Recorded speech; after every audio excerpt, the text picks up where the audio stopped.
Hello, everybody, and welcome once again to Breaking Ponies, where we still won't let go of the past. Yeah, I'm still pissed off about all that derpy stuff. Well, you're just as derpy as her. We have. Muffin. Okay, you just broke me this time. Okay. We have a couple of episodes for you today. We have episode, what is this, 13 of season 2? 13? No, God, we're further on than that, aren't we? Have you actually lost track? Perhaps I have. Well, because Now, I'm it's not keeping Putting numbers Your anymore. Hoof Down, episode 19 of season 2. 19, yes, and episodes 19 and 20, so. 13, honest to God. Oh, excuse me. So yeah, we have Putting Your Hoof Down, which is a Fluttershy episode, which, of the bottom three, she's at the top for me. And the thing with Fluttershy, she's kind of neither one nor the other. I mean, she's not really good, but she's not really bad. The only time she gets really interesting is when she goes psycho. Yeah, which you kind of get in this episode, which is Yeah, good. you do get a bit in this episode. So we established something that we pretty much knew in the past, that Fluttershy is a complete pushover. Well, yeah, it's like part of her character. But even beyond that, everybody in Ponyville seems to be bigger dicks in this episode than usual.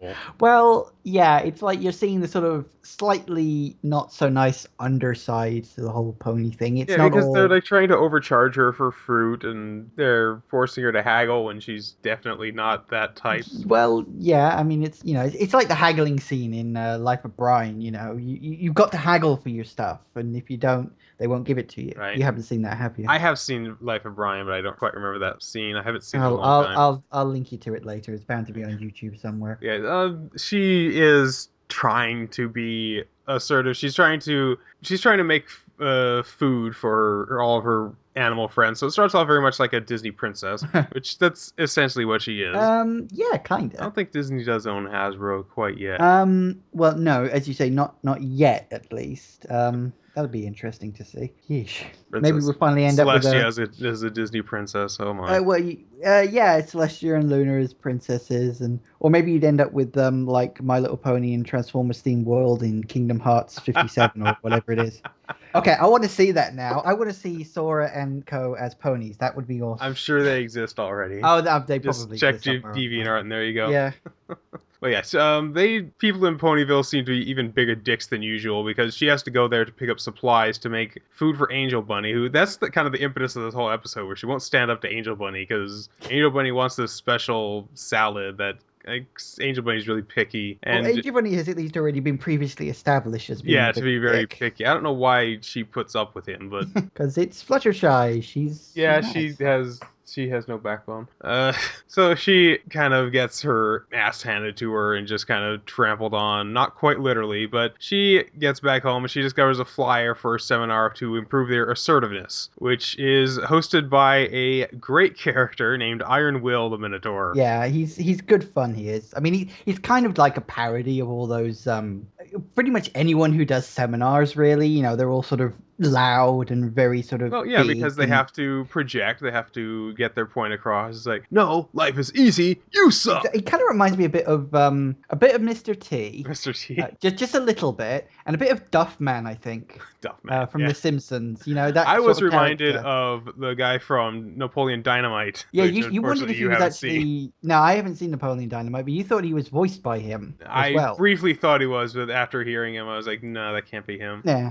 Well, no, I haven't seen Napoleon Dynamite. I don't really even know what it's about. It's It's. just about a guy in, I think it said in Idaho, and it's Hmm, just his life over the course of like a school year. hmm, fair enough. Yeah, it's pretty simple. It's just kind of a slice of life All movie. right, fair enough. She goes to this seminar where pretty much every single other background pony in the show appeared. I think there was a couple of the main six there as well. I didn't see them. I don't think the main six show up. I think they're careful not to have the main six show up in the background, but they have a lot of background ponies. I'm fairly certain Durfee was even in the background at one point. I would imagine so. I didn't specifically see her, but the seminar ends up working wonders for her. But you immediately kind of know where this episode is going because she starts acting like a complete bully to everybody. She goes a bit too far in the other direction. Yeah, it's like you said. She has no difference between 1 and 10. Yeah, she has no middle ground between 1 and 10. She's either completely submissive or completely screaming insane. Yeah. Which I mean, it's mostly played for laughs, but really, a lot of the episode seems unnecessarily cruel at some Um, points.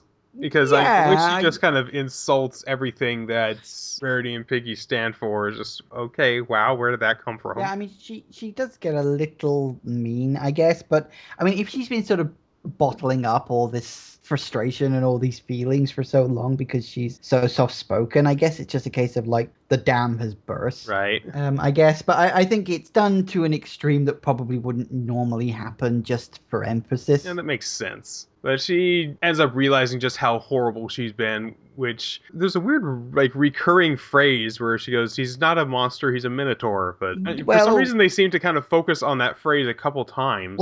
they say it because when she realizes how much of a jerk she's being, she goes, "I'm the monster." No, but then when they points out like, don't they say something to him like Mr. Monster? It's like, I'm not a monster, I'm a minotaur. I guess it's just one of those sort of recurring lines kind of things. I don't read too much into it. I'll try not to.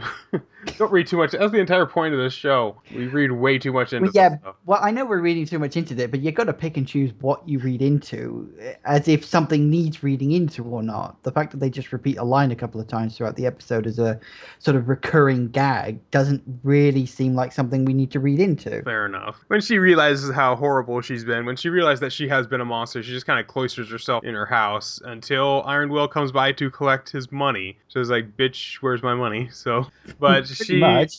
I was caught off guard by this because they did kind of establish this quite obviously but she refuses to give him back his money. So I'm like, is she actually standing up to the Minotaur because he's kind of in the right here? She did pay for the seminar, but then she's like, no, you said if I'm not completely satisfied, I don't have to pay it. So I was like, She gets out on a yeah, damn it, I technicality, forgot about really. that line.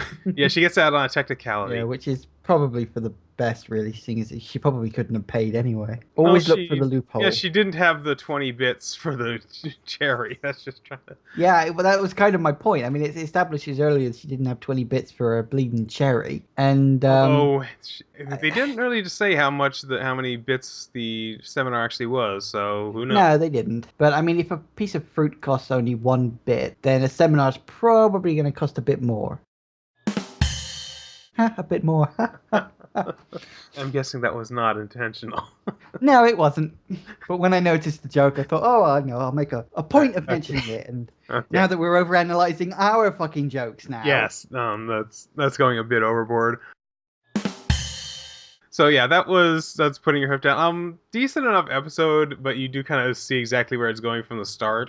Yeah, well, But that's it is nice to see her kind of freaking out, but some of it did seem unnecessarily cruel. I don't know. yeah, I guess it's just sort of one of those things that they went probably too overboard, but it was mostly done for emphasis, I think. Yeah, they try to play it up for jokes, but some of them seem to hit a bit too close to home for some of the characters. Yeah, particularly although you probably didn't mind when she was having a go at Rarity. But No, yeah, not I mean, really. it's a decent enough So episode. yeah, that moves us forward to It's About Time, which, god damn it, yes it is. I Yeah. was looking forward to this one because it's a time travel episode, which are always really, really weird and Well, fun. sci-fi episodes, time travel, sci-fi related stuff. Although it's magic based in this one, but This time one seemed travel to is have always a fun. kind of pacing problems. It had to move a little bit quickly because there was so much that they had to establish for it.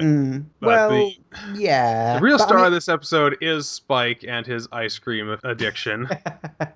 yeah, I mean, how much ice cream he actually eats is just obscene. Just over the course of a week, He seemingly. just has like 5, 6 tubs of ice cream. He's just chain eating. No. Yeah, pretty much. So yeah, he But wakes up anyway. from an ice cream dream, which I immediately noticed that it was. I immediately figured out that that was a dream. Well, I don't think they went with subtlety on that one. I No, mean, everything was made of ice cream, and he was talking to Rarity in a sort of dreamy fashion. And yeah, it was pretty obviously a and dream. so he wakes up at 3 in the morning, which is nobody likes to wake up that early to Well, Twilight I'm being completely anal retentive and insane. So we kind of got a theme going here, where she's worried about her time scheduling, where she didn't schedule any time to make her next schedule. So it's like, come on, calm down. Yeah, well, that's just Twilight. I mean, I remember saying to one of my friends back when I think we were just getting into season 3, and I just said Twilight has become increasingly anal and obsessive compulsive as this season has gone on. He just went, "Yep," just like that. He's like, "Yep, definitely." you only have to look at the evidence, and you can really see that they're sort of really pushing her sort of bookish nature to its extreme levels, you know. Yeah. But which is all for the fun, really. I Yeah, think. this it's just her character. It's a good character trait for her to learn that she doesn't have to be so uptight all the time. Yeah. As she's worried about her time scheduling, it eventually culminates into her meeting herself from the future, which pretty much just comes out of nowhere, which I guess time travel would. Well, yeah. And she is dressed in this weird post-apocalyptic getup with a headband and messed up hair and this gimp suit and Eye patch. yeah, an eye patch, and she's like, "I'm you from the future," and but she's so, I mean, she immediately accepts this, and she's so obsessed with asking these questions about the future that the future Twilight doesn't have time to actually tell her what her message that she came to say. Yeah. So she's like, the one thing that she does learn is that she's not from far in the future; she's from next Tuesday, Yeah. which is kind of a funny reveal to say. It's like, wait, this all It's happened like- in a week. Yeah, it's like, was there some evil pony war in the future? No, I'm only from next Tuesday. I mean, like I said when you were watching, I call her Solid Sparkle. Yeah, Solid just Sparkle. Because, I mean, she does look a bit like Solid Snake, Yeah, doesn't yeah, she? because it's the way she's dressed. Because we're wearing her dark garb. And the eye patch doesn't help. Right. But yeah, I'm that was not just too my familiar choice. with the Future Snake, so I've only Yeah, played the first one. I haven't played any of the Metal Gear Solid games. I know they're really, really good, and I suppose it's one of those games I should get around to, but I'm not a big fan of stealth-based games. I mean, I don't mind some, but, you know. Yeah. Anyway, this isn't a gaming podcast. This is a pony No, no, that one's been on hiatus for a while. podcast. Oh, maybe. Yeah, so Twilight panics and sends everybody out to future-proof the world, which, one, they accept immediately. They're just like, I just received a message from the future, and they're like, oh my god, really? And they didn't doubt her for a minute. Well, it's Twilight, heavy magic, and I don't know. Maybe time travel's more common in this world than we've seen. Well, I don't know. They do have But Doctor I'm- Who. They did I have was gonna say Doctor Who's in Who's. the. I was about to say that Doctor Who's is in the audience when she says that. So I don't know. Maybe he helped. Maybe he'd already seen that this was going to happen, and so he sort of prepped the audience in some way. You And never so know. they pretty much managed to future-proof the world in about the course of an hour. Yeah, I think it's more sort of half a day or something. Yeah, like that, but it is an incredibly short time. yeah, as they're finishing future-proofing their world, quite literally, suddenly Cerberus appears.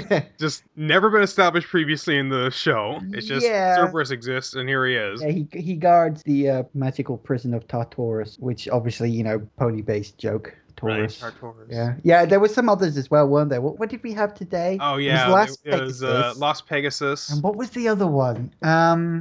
Snap! I've completely forgotten. There's Cloudsdale, Manhattan. Cloudsdale, Manhattan, Philadelphia. What's the other one they mentioned in this episode? Oh no, I've completely lost it. I'll remember in about 10 minutes, and I'll spontaneously yell it out or something. So yeah, he's easily tamed from Fluttershy. Just comes down and rubs his belly, and he's like, okay. And so yeah. she takes him back to Tartarus, but ends up coming back with a scar in the exact same place as it is on Future Twilight. So she's No. She didn't get the scar. She got the scar. Princess Celestia sends her a message through Spike, and it hits her in the cheek. Oh, right. And that's where she got the scar. Well, the way she reacted was like a little too quick. It's like as soon as it hit her cheek, she's like, "Oh no!" Yeah. She almost says it before it hits her cheek. Well, almost. Yeah. So the reaction was a little too fast to kind of put that. You'd think she'd get hit, and then she notices it in the mirror or something. Anyway. She does notice, but it's like, oh, whatever. Yeah. Anyway, she starts to realize that things are starting to come to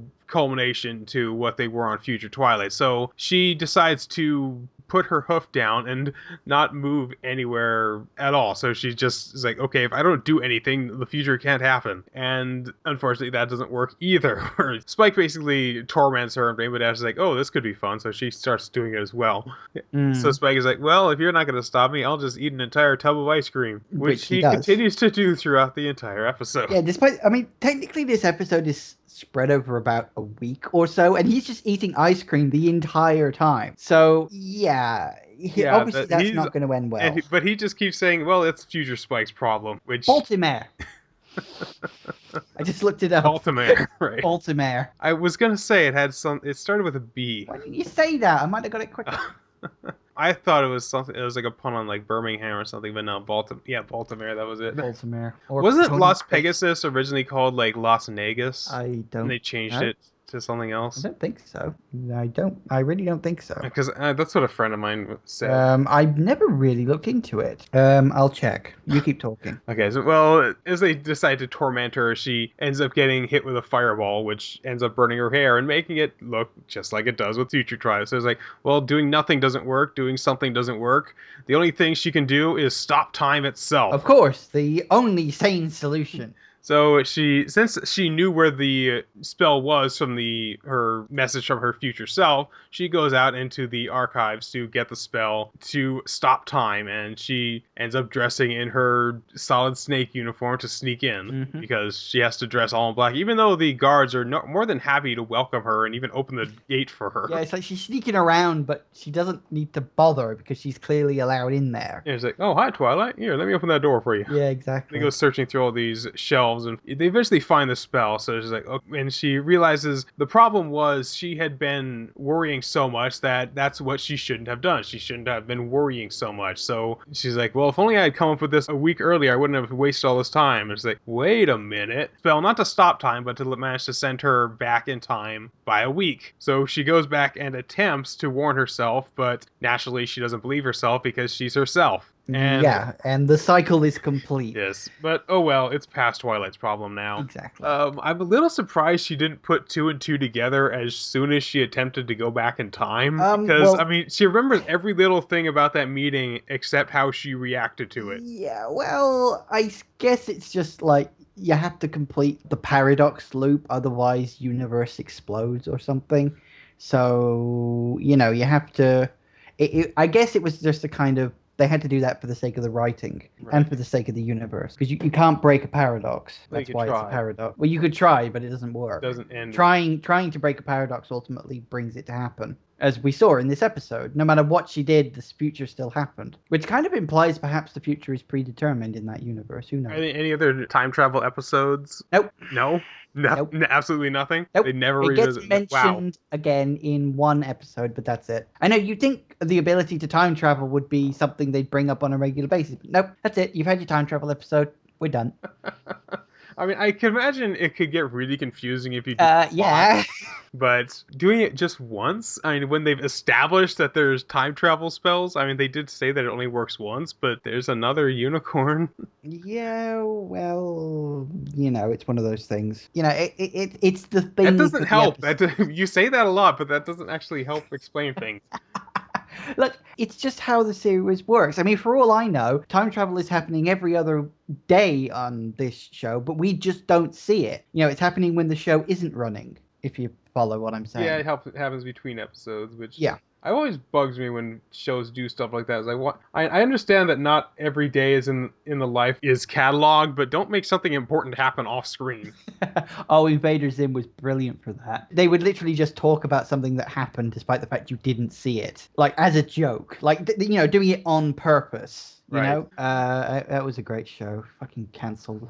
Bloody I liked Invader Zim. yeah, it was a brilliant show, and it got That had a cancelled. couple of time travel episodes too. Yeah, the time The travel one with the piggies was a pig. fun one. Yeah, the piggy ones was hilarious. Anyway, what the hell were we talking about? I think that's it for that episode. Oh, is it? Oh, good. The episode it seemed like it could have been a bit better paced, but as like a kid's introduction to time travel, I think it works Yeah, well I mean, you because can't expect it's them to kind of go introduced too the much into concept. They detail. don't go too far with it, but they do kind of introduce kind of paradoxes and how paradoxes can work. Yeah, Because I but mean, I think it's fairly easy to follow. I mean, we're big fans of time travel fiction, so it wasn't hard for us to follow at all. But I figured it would be easy enough for a kid to follow as well mm, because they do kind of push it pretty hard that that's why this happened, that's how this happened, and that's just the way it worked this time. So I don't think it would be that difficult for the target demographic to figure out, and no, I mean, you it have may to be help get careful them with time into travel. other works of time travel fiction, which is good. Potentially, we always could do with more time travel Yeah, nerds. exactly.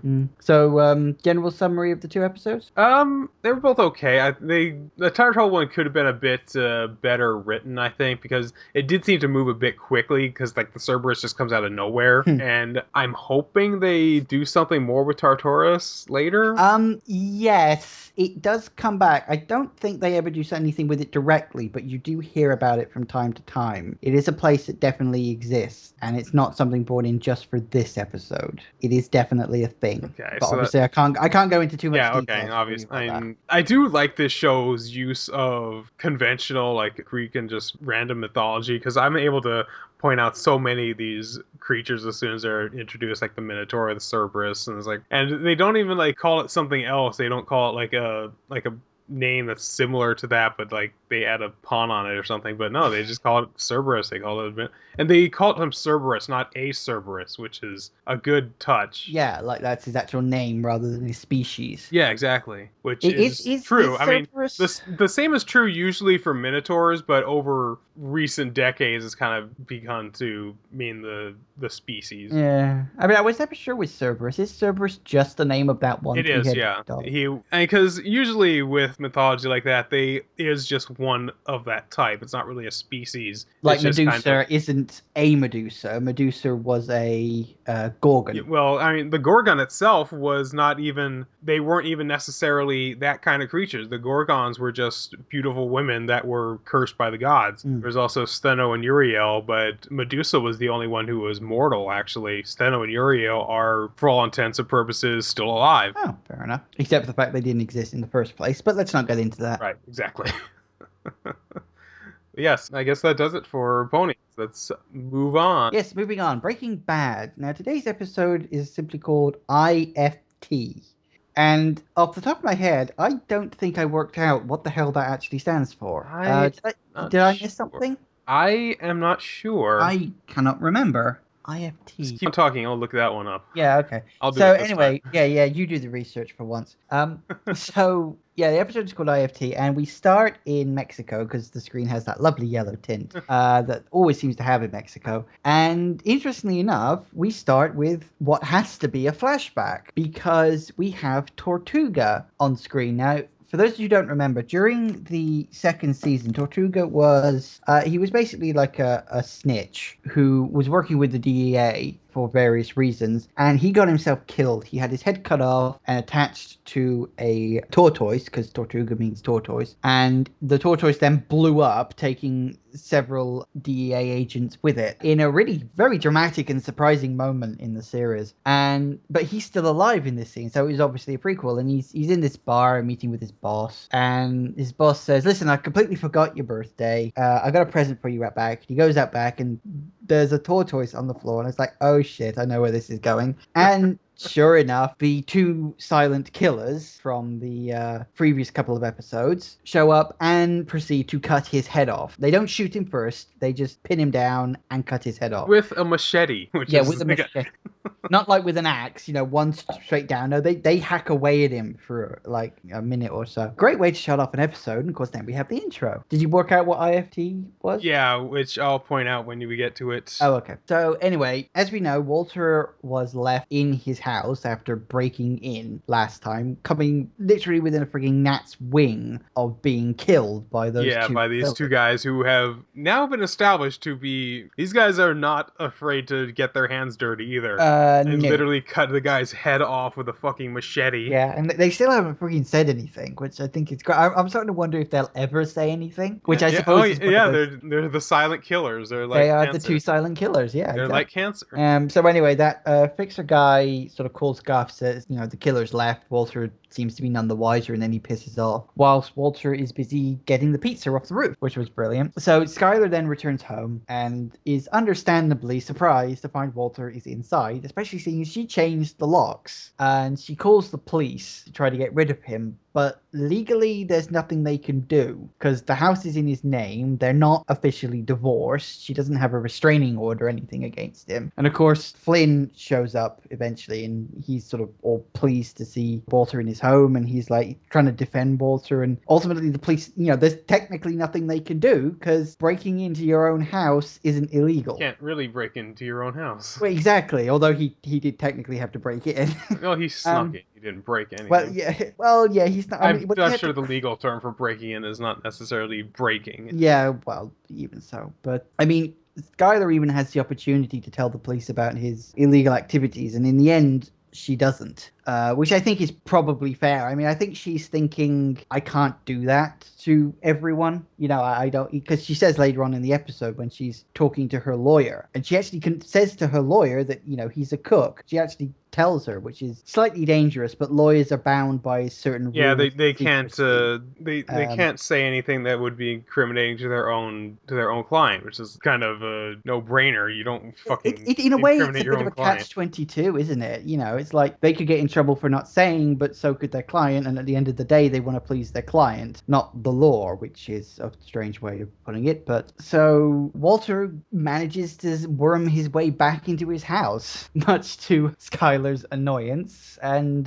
Flynn's delight. So it sets up a sort of an interesting dynamic between the two of them, because Skylar is pretty much just like ignoring him or trying to ignore him throughout this whole episode, and in some really really funny ways. Like, she locks him out of the bedroom, obviously. I mean, I said that they're not exactly going to be Yeah, they're sleeping in not the going to be same sleeping in bed. the same bed, so he's stuck sleeping in the nursery. Yeah, which I suppose is better than nothing. It's like he's got to slowly move himself in. So he's gone from like the drive, now he's in the spare bedroom, and then he's got to sort of worm his way back into the main bedroom, and just sort of move in sort of one thing at a One time. room at a time, yeah. Yeah, exactly. So, I mean, it's funny when she locks him out of the bathroom and he needs to go to the toilet, because apparently the only bathroom they have in their house is connected to the main bedroom. Yeah, which I thought they had a second one. I could have I thought they sworn. had a second one, but I guess not. Maybe. I mean, you'd think most houses tend to have two bathrooms, don't they? One Well, connected. well, if for a family home like that, yeah, they usually would have at least two. Yeah, I mean, it's weird because usually what they have is they have the sort of the master bedroom has an ensuite, and then you have one sort of family one, Yeah. which I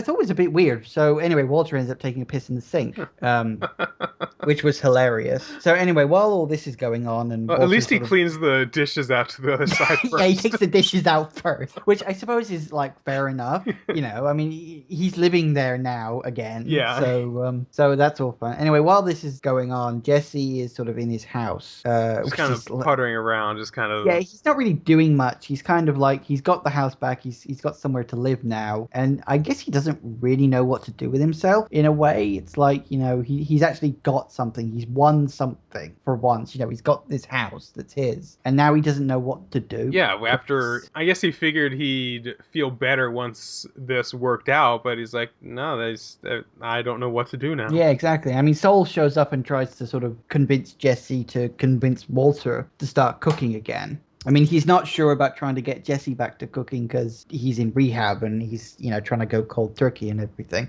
trying to stay clean. So, Soul's not too sure about convincing him to start cooking again. But the other thing we learn about Jesse is that he seems to be a little bit obsessed with calling Jane's answer phone, presumably just so he can hear her voice. Yeah, it's something I've heard of people doing a lot. It's Yeah. kind of a trope where they keep calling their voicemail because they just want to hear the sound of their voice, which is a really sad thought. But Well, it is very kind of sad and depressing because it's like it's the last sort of remnant of them on Earth is a voice recording. yeah, which It's is really it's kind of unfortunate. But depressing.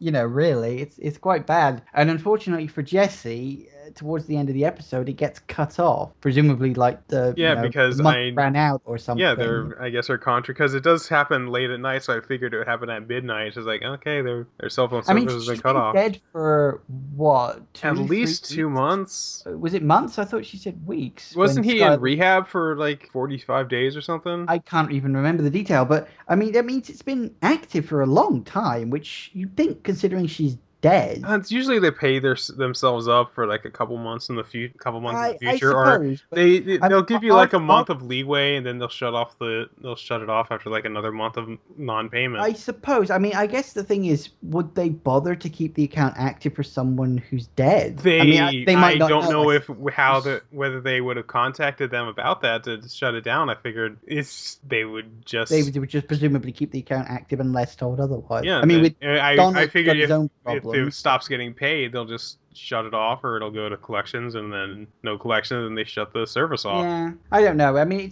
it's just weird that it's around for that long. You'd think it would have run out sooner, but I guess it depends on sort of the status of the contract and everything. Yeah. So what else we got? What else we got? Oh yeah, the big frigging thing that happens, pretty much the only big thing that really happens in this episode, is kind of a meeting of the minds Oh yes, we get to see Gus do his business even more. between Gus and the, I suppose you could call him the representative of the Mexican cartels. Yeah, that's a good way of putting it. Yeah.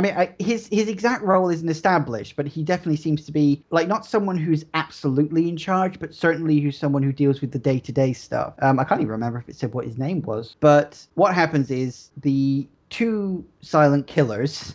Yeah, just call them the silent killers. They steal, whether or not she got killed, but this old woman in a wheelchair, they just steal her car. Now, what happens to her, I don't know. I I mean, it would be. guess this just assumed. I guess you're just supposed to wonder. I guess he was supposed to wonder. I mean, it's pretty. I mean, I know that they obviously they don't care who they hurt along the way, but Although they plus, did she's an old that woman one in a time when they wheelchair. did kind of steal clothes, they traded their car for it, so Yes, they I mean don't they obviously have necessarily have to some kill motives. everybody. Yeah, I mean they only killed the people on the truck crossing the border because that kid recognized who they were, I think. Right. So it's like I don't know, maybe they paid her off, but I mean it would seem pretty Petty, yeah. dickish just to kill an old woman in a wheelchair just for the car. Yeah, so let's just assume that they just paid her off. Yeah, but anyway, they need the wheelchair accessible car because they are transporting Hector, Mr. Bell guy.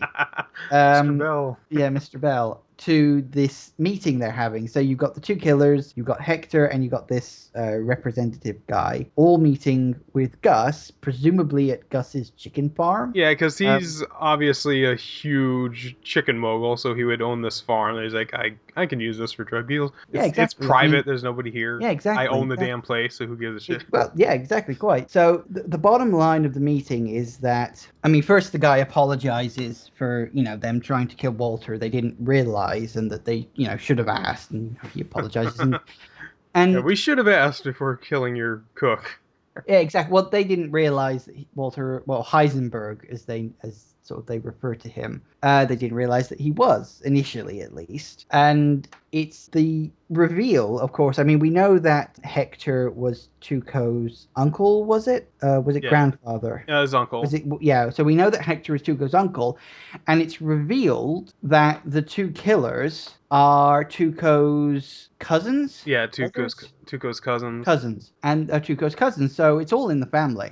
The See, yeah, thing Gus is, basically tells them, "Well, I understand that you want to kill my cook, but I can't let you do that until my business with him is done." yeah, exactly. Which sets up a sort of interesting dynamic in that as long as Walter works with Gus, he's going to stay alive. Yeah. Well, sort of, more or less. I mean, the thing is, they want Hector and the two killers, want to kill Walter for revenge for killing Tuco, because it's like Walter got Tuco killed, so it's like an eye for an eye kind of thing. Yeah, exactly. Blood must be repaid with blood. Exactly. And the sort of representative guy says, well, I'll try to convince them not to take him out, but I can't guarantee anything, because these Mexican cartels have their own set of rules, their own set of values, and, at the end of the day, they're going to do what they want. And he kind of warns Gus about pissing the cartels off. Yeah, because I mean, if he's a major dealer in the Southwest, so obviously he has a hand in a lot of these things.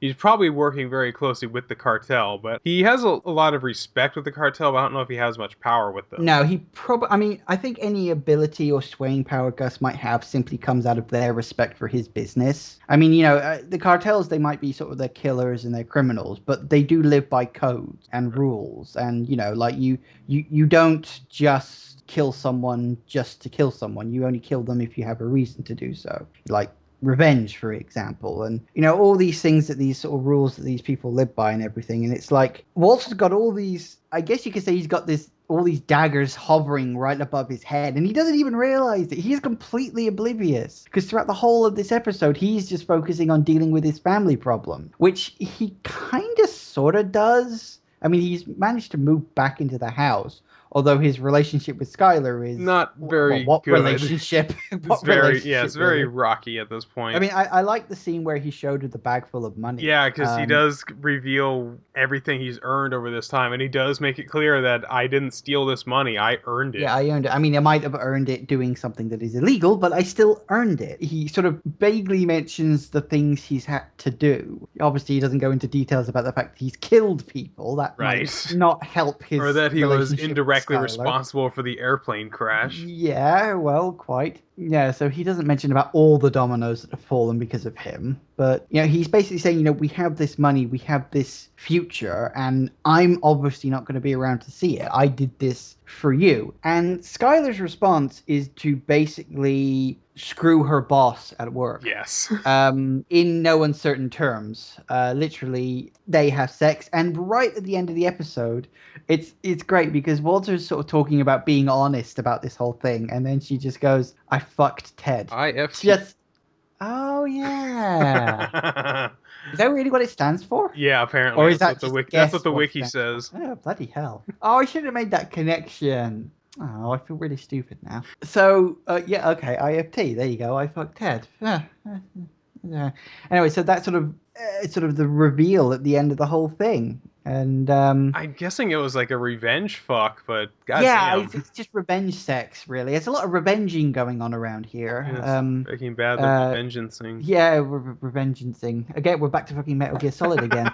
Um, so yeah, so that's mostly what happens. The only other sort of small subplot is Hank is dealing with his own Yeah, problems. I Hank mean, is he's still, having weird issues. Hank has been doing. I don't even know what the hell's going on with Hank. yeah, what's happening with Hank is kind of weird because it's like ever since that shootout he had with Tuco, he's been it's like he's got a kind of post-traumatic stress thing. It's like, that completely knocked him sideways and he still hasn't dealt with it yet. And, because obviously he's a cop, he's very proud. He doesn't want to go see a psychologist about it, which is presumably going to be a problem. I mean, especially when he starts the fight in a bar with two drug dealers. It just, he says, "Oh fuck it, let's leave him," and he and his partner walk out, and then he says, "Actually, I'm going to go back and have a piss," and he just randomly decides to start a fight in the bar because He he figured just that the two guys were drug dealers, which I'm guessing they were. well, he saw them sort of exchange that sort of thing very carefully under the hand. I mean, I did wonder if maybe it was going to end up being that they weren't drug dealers and that it was all just him. Like, he imagined the And whole because I thing. mean, when you do work with this, you kind of see these things everywhere. Yeah, exactly. So I did wonder if that, but apparently they were actually drug dealers. So But he ended kind up of worked leaving out. his gun in the car because I guess because he specifically wanted to get into a fist fight with these guys. It's also maybe he didn't trust himself to not use it. Possibly, yeah. I don't know about that, but yeah, Hank is definitely dealing with some of his own problems. So yes, you've got all this sort of stuff. Again, like I said, not a massive amount happened. The biggest thing I think was the The deal meeting between Gus and the cartel. cartel people. And the only other thing I suppose I almost forgot this is that Jesse tries to go back to doing cooking again, Yeah, he which drives. is He's kind like of worrying. comes kind of out of nowhere, where he just kind of sets up the camper and tries to cook, and it But doesn't we don't really see what show exactly comes of how it it. came out. No, I mean, I maybe his plan is that he doesn't want to work with Walter anymore after what happened, but he still realizes he needs the money, Yeah, he so he's wants to gonna try to do this on his try. own I terms. mean, he tried to cook Walter's amazing meth once upon a time, and it didn't really work out. But maybe he's learned something. Hopefully. Perhaps maybe he's learned patience, or Yeah, it's just, of course, him cooking meth is going to be a rather unfortunate temptation for himself. true. So I guess we'll see where that one goes. I hope Jesse doesn't backslide because Jesse's fun. I mean, just him buying that house out from under his parents in the last episode was glorious. I am the new owner, Yeah. bitch. Exactly. So anyway, yeah, that was today's episode, and it was a good one. As I said, not too much happened, but some interesting stuff. Yeah, So yeah, I guess that does it. Next time we will see you for the next couple episodes, yeah. Next couple of episodes of Ponies, and next episode of Breaking Bad. and Take take care, care. everybody.